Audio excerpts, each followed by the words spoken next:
പ്രഭേ. ആ ബലരാമൻ. എന്താ ഇവിടെ? സിദ്ധുവിടെ ഒരാളെ കാണാൻ പോയിരിക്കുക. പുതിയ ബിസിനസ് എന്തെങ്കിലും ഒന്ന് തുടങ്ങണം, ജീവിക്കണമല്ലോ.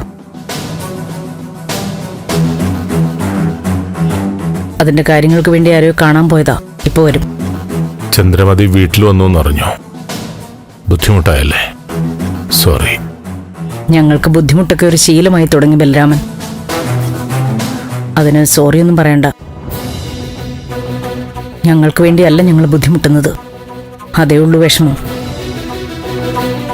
മനസ്സിലാക്കേണ്ടവരൊന്നും മനസ്സിലാക്കുന്നുമില്ല. നല്ല മനസ്സുള്ളവർ ഒത്തിരി പീഡനങ്ങൾ അനുഭവിക്കും. പണ്ട് മുതലേ ലോകം അങ്ങനെ. ക്രിസ്തുവിനെ കുരിശിൽ തറച്ചു, ഗാന്ധിജിയെ വെടിവെച്ചു കൊന്നു. സിദ്ധു ഗാന്ധിജിയെ പോലാണെന്നല്ല പറയുന്നത്, പക്ഷെ സിദ്ധുവിൽ നന്മയുണ്ട്.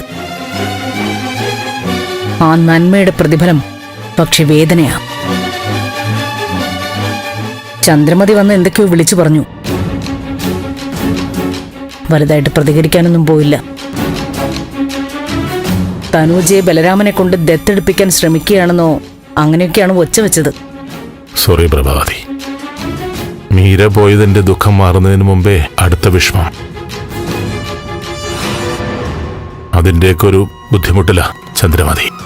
ഭാര്യമാരെ വിഷമിപ്പിക്കരുത് ബലരാമ. സിദ്ധു ആയാലും ബലരാമനായാലും അത് ഓർക്കണം. പെണ്ണുങ്ങളുടെ കണ്ണീരിന് തീയേക്കാളും ശക്തിയുണ്ട്. എല്ലാം കത്തിച്ചാമ്പലാക്കാൻ ഒരു പെണ്ണിന്റെ നീറുന്ന മനസ്സിന് സാധിക്കും. ചന്ദ്രമതി പാവോ. മീരമോള് പോയതിന്റെ വിഷമം മാറി വരുന്നതേയുള്ളൂ. സിദ്ധുവിന്റെ മകളാണെന്നും പറഞ്ഞ ഒരു പെണ്ണ് വന്നു കയറി ഞങ്ങളുടെ കുടുംബത്തിൽ ഉണ്ടാക്കിയ അസ്വസ്ഥതകൾ എന്തൊക്കെയാണെന്ന് ഞാൻ പറയണ്ടല്ലോ. പ്രഭ, ബലരാമ. ഞാനിവിടെ ഓഫീസിൽ വന്നതായിരുന്നു. പ്രഭ പറഞ്ഞു പുതിയ ബിസിനസിന്റെ കാര്യമൊക്കെ. ഞാൻ പറയുന്നത് നമ്മുടെ കമ്പനി ഒന്നുകൂടെ. ഇനി കമ്പനിക്കാരൊക്കെ അല്പം ഒന്ന് കുറയ്ക്കാം. ഇതിപ്പോ ചെറുകിട രീതിയിൽ എന്തെങ്കിലുമൊക്കെ നോക്കാന്ന് വെച്ചു. അതിനും നമ്മുടെ ആലോചന ഒന്ന് കാണാന്ന് വെച്ചതാ. അപ്പൊ ശരി ബലരാമ. കയറി ഞാൻ ഡ്രോപ്പ് ചെയ്യാം. ബലരാമൻ പൊക്കോ. ഇന്ന് രജനിയും ഗിരീഷൊക്കെ വിരുന്ന് വരുന്നുണ്ട്. വിരുന്ന് പോലൊക്കെ. അപ്പം അതിൻ്റെ കുറച്ച് സാധനങ്ങൾ വാങ്ങണം. അപ്പോ എൻ്റെ കാറിൽ കയറില്ല എന്നാണോ?